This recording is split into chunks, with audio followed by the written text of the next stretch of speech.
நான் ரொம்ப சந்தோஷமாக இருக்கேன். என்னென்னமோ நான் ஹார்வெஸ்ட் பண்ணியிருப்பேன், ஆனால் இதில் பாதாமும் நான் ஹார்வெஸ்ட் பண்ணுவேன்னு நினச்சி கூட பார்க்கல. இங்கே பாருங்கள், இப்போ நான் ஆகி இருக்குது பாருங்கள், உள்ளே வந்து தெரியுது பார்த்தீங்களா எவ்வளோ காய்ச்சிருக்கும் பாருங்கள். இங்கே பாருங்கள், இதுதான் ஒரு பாதாம் காய். ஃபஸ்ட் இயர் கொஞ்சம் காய்ச்சிச்சு, செகண்ட் இயர் காய்ப்பு இல்லை.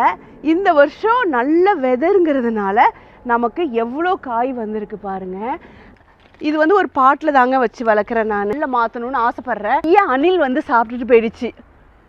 தான் இதுக்குள்ளே தான் இருக்கும். நான் உடச்சி காட்டுறேன். இங்கே பாருங்க, இதுதான் காய். இது இப்போ நல்லா முத்திடுச்சு. நம்ம இதை எடுத்து அழகாக நம்ம ட்ரை பண்ணிவிட்டு உடைச்சோம்னா உள்ளே வந்து பாதாம் காய் இருக்கும். இங்கே தெரியுதுப்பா, இங்கே பாருங்க, இங்கே பாருங்க, சரியான ஹாப்பியாக இருக்குது எனக்கு. இங்கே பாருங்க, பார்த்தீங்களா, இந்த மாதிரி நிறைய காய் இருக்குது. இதுதான்